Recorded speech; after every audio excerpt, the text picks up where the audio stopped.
We're now ready to begin constructing our skeleton. I like to start out by working with the legs first and then working my way up to the torso and head and then the arms and any other accessories on the character that we want to rig. So the shoulder pads, and we'll even have the hoses to move at the back. So we're going to get into some interesting topics. To start out, let's go to our joint tool. We'll go to our toolbar, double click it, and make sure that our settings are going to be set to default.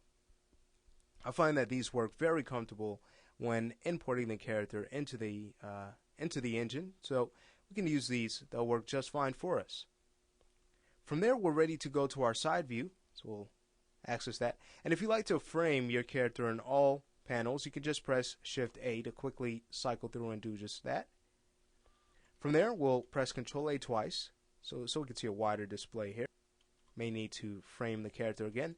And then we can go to the side view and work on building the leg so we can have the right preferred angle as we draw out the leg chain. Also, you'd want to keep in mind your display or how large your joint size as well as your IK handle size are going to be, so you can switch those from here if you like under display, animation, joint size, and IK handle size. Alright, so now we'll go ahead and start constructing our rig. So we'll draw out the first bone around where the hip bone would be, or the root bone, and also where the root of the thigh bone would be. The next we'll draw out will be for the knee, and then for the ankle, and we could use this bolt here for reference for the ankle. And then next for the foot bone, and then from there we can hold Shift and draw out the bone for the toe. Shift allows us to constrain our direction when drawing out our bones. So that's going to be fine, and we could hit enter. Now I'm not going to really get detailed with this rig. I'm just going to keep it basic. Basic rigs allow us to work very comfortable as well when working in games. Okay, so not really just going to add the toe roll, but other than that, I'm not going to add any ball roll or anything of that sort, or foot rolls.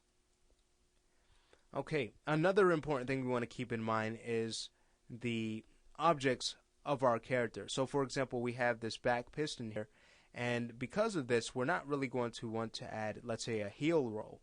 Otherwise, this would actually make to not the purpose of building this object at the back in the first place. Okay, so we want to be mindful of how our character should function as well. Alright, so with this now done, we're ready to reposition our leg chain here. We'll select the root, and we'll just move this so that it is centered within the character's left leg, like so. Alright, and now that that's done, we want to go ahead and work on renaming our bones. So let's go to Shaded, and we can go to X-ray joints. Or if it helps, you could always send your character to X-ray mode instead. But renaming is going to be very important. That's going to help us to just select objects that we need to select. So for example, for binding our character, when it comes time to that, we're going to want to quickly access only bones that should be bound, followed by our model. So our name convention is going to play an important role for that, so we can avoid messing anything up. Now with the leg of the or the thigh bone selected, let's go ahead and rename this. We can call this BN_L_thigh. Now looking at this naming convention, I like to use BN for just bones that are going to be bound, and of course we have L for the left direction, and then thigh for the label, what this bone actually is. So keeping that in mind, we can go to knee and label that accordingly. That's going to be BN_L_knee. 01. The next is going to be for the ankle, so we'll make sure that that is labeled. And we kind of get the idea of how we're going about labeling this, our bone objects, our skeletal pieces. So the next is going to be BN_L foot 01. And last, since we're not going to bind this because that would be very unnecessary, that would cause us to work a little bit more than we need to. So for this, we can go ahead and label this BE for bone end _L underscore toe 01. Now what's nice about this naming convention is that when we're ready to select all bones that are going to be bound, we can go ahead and use Maya's selection filter, use a wildcard, and just search for bones that have a label of BN. And by that, we can quickly access the bones to bind to our character. So that's going to be very handy. Okay, great. So now that that has been done, we're now ready to build our IK handle that's going to allow us to have this leg function properly. So let's go ahead and do that. We'll go to our IK handle tool. We'll double click it in the toolbar as well and make sure that our settings are going to be set to default here. Great. So now, going back into our perspective camera, we'll draw out our IK handle from the thigh to the ankle. Okay, excellent. So now we have a nice functioning leg here. Now, if we were to select the thigh and just move this up and down, for example, in the Y, notice how the IK handle is following. It's not really locking down at all. If you'd like to do this, we can do with it selected is go to the attribute editor, again just pressing Control A once, and under the IK handle attributes section, okay, we'd want to go to stickiness and make sure that sticky is going to be turned on. Okay, so if we were to now select our thigh and move this, notice that foot is really going to stay planted. We're getting some rotation, but we're going to fix that later on. But for right now, that's going to work out great for us. Okay, so with all of these settings in place, we're ready to work on mirroring our bones. Now, if we were to just go to our mirror tool, watch what's going to happen. All right, because of the base options that we use to create this hotkey, we can say, or this mail button, because of those base options being off, that's going to cause our mirrored options as we mirror our joint chain also to be off, as we can see. So if we were to undo this, go to our skeleton, or excuse me, go to skeleton, go to mirror joints, and just reset our settings here. Okay, what we're going to want to do is make sure that our mirror cross is going to be set to YZ. The mirror function behavior, so we'll leave that. That's going to allow us to get a nice mirrored effect as we move our bones.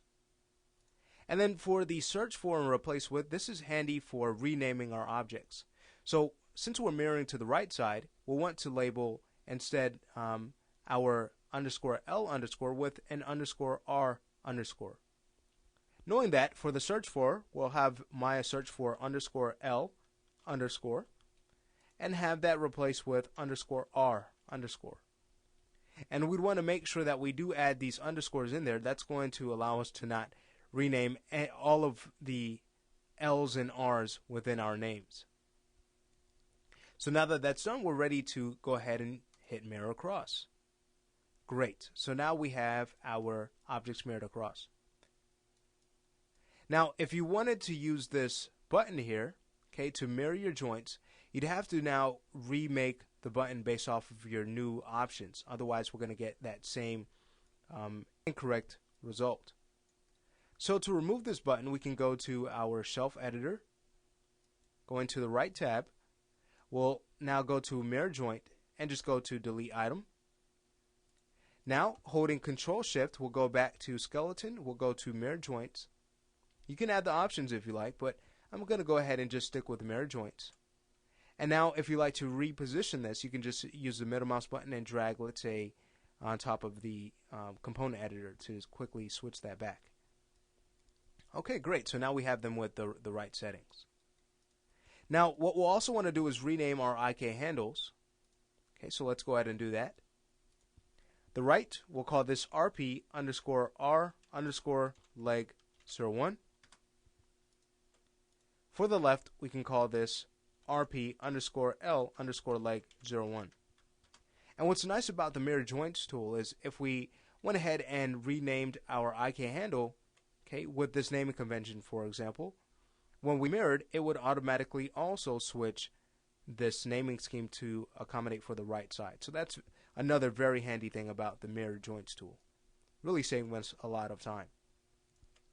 Okay, well, with these things now done, we have our legs built. Okay, if you like, you can go ahead and add them to now the right group. So going into our groups, okay, we'll just expand what we need to. And for the IK handles, let's go ahead and select them both. So we'll just control click them and middle mouse button click and drag them right into their group. Excellent. And then for the bones, with them both selected, we can now middle mouse button click and add them to their bones group. Great. And what's nice about using this, if we were to go to our global move now and just work on moving everything around, notice that it's going to basically do just as it says, globally move our character to reposition or just offset it wherever we like. And with the pivot being there, we're also going to have some nice scale control too. Excellent. Well, with these things now done, that finishes this lesson. In the next lesson, we'll just continue working with our legs, building controls for them.